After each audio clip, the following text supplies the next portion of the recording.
Fala pessoal, tudo bem com vocês? Menos um.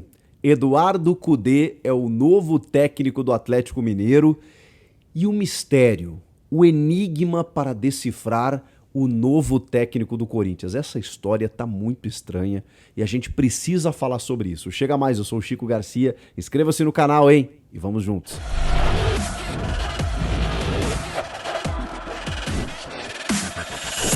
Gente, o Eduardo Cudê, que era um dos grandes nomes disponíveis no mercado, acabou fechando com o Atlético Mineiro. Até 2024, 2 temporadas. O argentino Eduardo Cudê, de 45 anos, é o novo técnico do Atlético Mineiro. Baita sacada do Galo, golaço do Atlético Mineiro em já arrebatar um dos principais nomes que estavam aí, dando sopa, disponíveis. Ele que recém havia saído do Celta de Vigo da Espanha, que já tinha tido uma passagem no futebol brasileiro, boa passagem, diga-se de passagem, por sinal, no Internacional, 9 meses no período de 2020, deixando o clube na liderança do Campeonato Brasileiro e classificado na Copa do Brasil e também na Libertadores. Quartas de final, se não me engano, nas duas competições. E aí o Abel Braga, quando assume, acaba caindo das Copas, sofre uma instabilidade, mas depois reconduz o time com 9 vitórias seguidas a brigar pelo título até no impedimento do Edenilson, ali no detalhe, não ser o campeão brasileiro do ano de 2020. Isso disputado em 2021, quem ganha é o Flamengo de Rogério Ceni no Morumbi, perdendo o jogo para o São Paulo, mas porque o Inter não conseguiu ganhar do Corinthians na última rodada. O Eduardo Cudê fez um baita trabalho no Inter e já tinha feito um trabalho muito interessante no Racing, sendo campeão argentino e eliminando o Flamengo depois de 2019. No primeiro ano pós-2019, quem elimina o Flamengo nas oitavas de final da Libertadores é o Racing de Eduardo Cudê. Ali ele chama atenção, chega no Inter, faz um bom trabalho no Inter e chega até a Espanha, tira o Celta de Vigo da zona de rebaixamento e no segundo ano, depois de uma instabilidade, acaba sendo demitido. O Eduardo Cudê estava na lista, pelo menos como um dos técnicos cotados, para assumir o Corinthians, por exemplo. Mas isso não vai mais acontecer. O Galo estava na dúvida entre o Cudê e o Sebastião Becassese, que vocês vão lembrar, também treinou o Racing, se não me engano, Defensa e Justiça, que foi auxiliar de Jorge Sampaoli, e eles possuem o mesmo empresário, inclusive é o mesmo empresário do Turco Mohamed, que foi técnico do Galo no início desse ano. Então, o Galo optou pelo Eduardo Cudê e, na minha opinião, fez a melhor escolha possível. Agora, é menos um técnico que o Corinthians terá à sua disposição. E, na verdade, de ontem para hoje, surgiu uma informação do Vitor Pozella, do GE, de que, e outros setoristas vieram atrás com essa informação, de que o Corinthians havia desistido de um técnico estrangeiro e havia se voltado para um técnico brasileiro. Mais do que isso, de que a informação seria surpreendente a todos. Para tudo que eu quero descer. Como assim?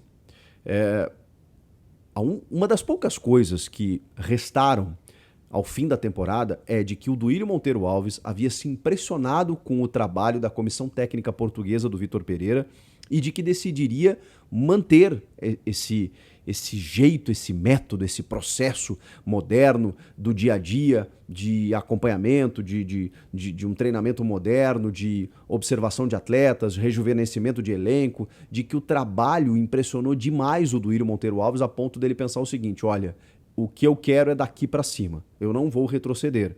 E não significa que se você contratar um técnico brasileiro você retrocede, mas foi a impressão passada pelo Duílio aos seus pares, às pessoas próximas. Olha, gente, é muito diferente. Trabalhar com um técnico estrangeiro é muito diferente. E a partir dali, ele buscaria um novo técnico estrangeiro. O Vojvoda renovou com Fortaleza, o Cudê agora fechou com o Galo. Mas o Cudê até não estava numa lista assim prioritária. Eu só coloco o Cudê porque era um técnico disponível no mercado e, digamos assim, badalado, né? Dos principais nomes aí que estavam disponíveis.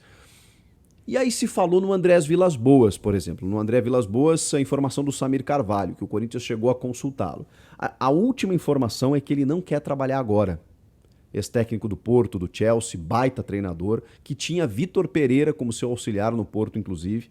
André Vilas-Boas é um dos principais nomes no mundo disponíveis nesse momento, mas com, obviamente, um custo muito elevado. Mesmo assim, a informação é que ele não quer trabalhar agora. Não tem a ver com a informação de que é um brasileiro, tá? Eu só estou pontuando de que entre os estrangeiros, o Samir trouxe a informação de que houve um contato com o André Vilas-Boas. E o Bruno Lage, né, que foi oferecido pelo Will Dantas, que é o empresário do Pedrinho. Enfim, e o Duílio não se empolgou muito com a contratação do Bruno Lage, além dos valores envolvidos. E aí tem uma informação do portal Meu Timão de que o Corinthians não quer pagar mais o que estava pagando ou que poderia pagar o Vitor Pereira para os seus auxiliares, que é um custo de mais de 2 milhões de reais por mês. Aí a gente já começa a dar um passo, né, a pisar um pouco no freio. Bom, se tem essa informação, provavelmente não vai ser um cara do quilate do André Vilas-Boas, que você gastaria muito mais. Então vai ter que, né, segurar o cofre e aí você vai ter que se voltar para um técnico mais barato. Qual técnico mais barato, brasileiro, disponível no mercado, poderia treinar o Corinthians? Gente, eu estabeleci uma lista aqui, porque eu preciso que vocês me ajudem. Tá muito difícil de decifrar esse enigma de um técnico brasileiro e que seria uma grande surpresa.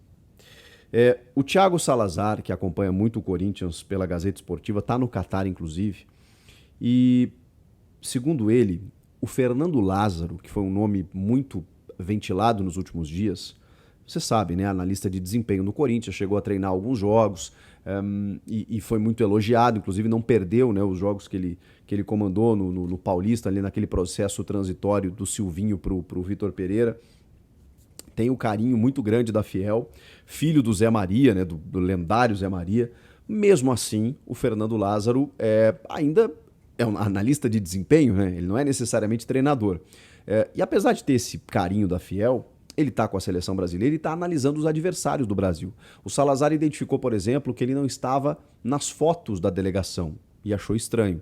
Perguntou para uma pessoa que disse, estranhei também. Isso não quer dizer absolutamente nada, mas é só para dar um relato de bastidor de mais uma pessoa que acabou sendo especulada no Corinthians. E convenhamos, seria uma grande surpresa, pelo menos para mim, se o Lázaro fosse o técnico. Se falou em Fernando Diniz. Fernando Diniz ainda não renovou com o Fluminense, mas tem encaminhada a sua renovação. Então, Diniz não será o técnico do Corinthians. Inclusive, o Marcelo Braga, do GE, cravou essa informação, que ele tem, digamos, até uma certa aceitação de algumas pessoas do Corinthians, mas que nesse momento não tem chance. O Diniz vai ficar no Fluminense. Mano Menezes. O Mano Menezes dificultou um pouco a sua relação com o Corinthians nos últimos anos. Então, o Mano dificilmente é especulado para voltar. Mas alguém aqui, ali e tal colocou essa possibilidade e ele já renovou com o Internacional por mais um ano. A gente não duvida de nada do futebol, mas se o Mano sair do Inter nesse momento, acho que é para a seleção brasileira, não vai ser para o Corinthians. Esqueçam o Mano. Renato Gaúcho. O Renato ainda não renovou com o Grêmio. Inclusive, o presidente Alberto Guerra, recém-eleito, está no Rio de Janeiro para encaminhar essa renovação do Renato por mais uma temporada, pelo menos, para que ele continue no Grêmio. Você sabe, o maior ídolo da história do Grêmio, que agora subiu o Grêmio, né, nesses últimos 12 jogos que ele comandou, enfim e tudo mais, mas Renato Gaúcho e Corinthians não conversam, não combinam.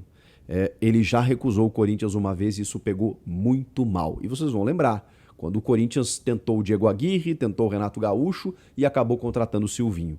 O Renato, naquele momento, estava esperando pelo Flamengo, tinha saído do Grêmio, não queria aceitar nenhum clube. A Carol Portaluppi fez campanha em rede social para angariar seguidores e depois disso o Renato disse não. Então isso não foi legal e olha que o Corinthians tinha chegado num valor bem acima da sua realidade para poder pagar pro Renatão. Não funcionou, não pegou bem. Eu duvido que o Renato seja técnico do Corinthians. Maurício Barbieri está disponível. Confesso que seria uma surpresa, porque não é um técnico que, embora tenha feito um bom trabalho, especialmente no primeiro ano de Bragantino, não é um técnico em que você, digamos, consegue uma evolução ao sair de Vitor Pereira. Eu, com todo o respeito que tenho ao trabalho do Barbieri, eu acho que ele ainda não é o cara para assumir um Corinthians. E aí começa a funilar, né, gente? Vanderlei Luxemburgo, que já foi campeão pelo Corinthians, inclusive, ganhou o Paulista pelo Palmeiras em 2020, antes de Abel Ferreira, mas eu acho que, depois de tudo que o Duílio falou, e com todo o respeito à história do Luxemburgo, não me parece ser um processo de você elogiar uma comissão técnica estrangeira e ir para um Vanderlei Luxemburgo. Cuca. O Cuca seria uma surpresa porque o Cuca tem o desejo de treinar o Corinthians e não é de hoje.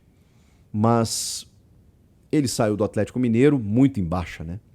Talvez seja uma forma até de voltar para a vitrine de uma forma bacana, se ele fizer um bom trabalho. Às vezes oxigenar é legal, no Galo ele não conseguiu, pode ser que consiga no Corinthians. O Cuca já disse que vai cuidar do seu instituto e que, de novo, não vai trabalhar no primeiro semestre do ano que vem. Então, seria uma surpresa. Ou seria, porque ninguém está imaginando o Cuca no Corinthians. Mas eu, de novo, duvido que isso aconteça.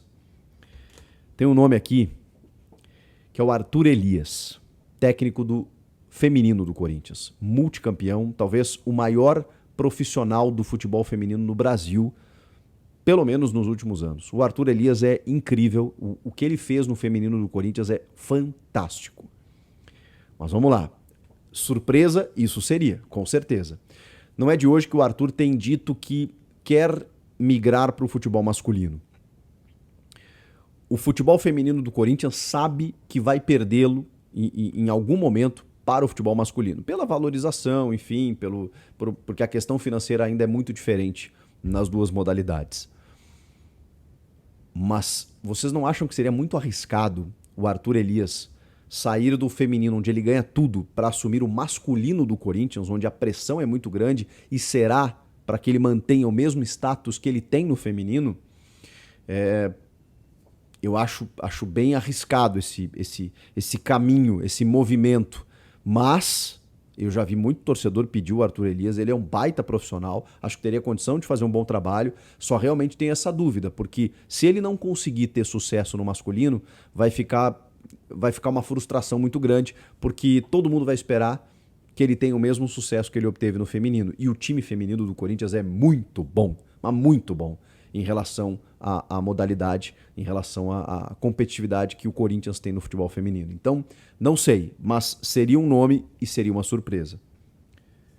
Quem que faltou, gente? Ele, né? O Adenor. E aí sim, para mim, seria a grande bomba. Porque o Tite já disse que após a Copa do Mundo vai ficar descansando 6 meses, depois vai tentar a Europa, que não vai trabalhar no Brasil, que quer um período sabático e não sei o que, tudo mais. Tudo isso a gente sabe, tudo isso é verdade.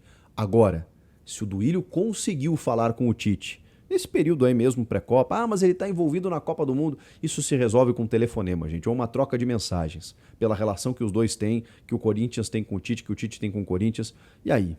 Você abriria a mão pelo Corinthians? Eu te espero. Ponto. É isso.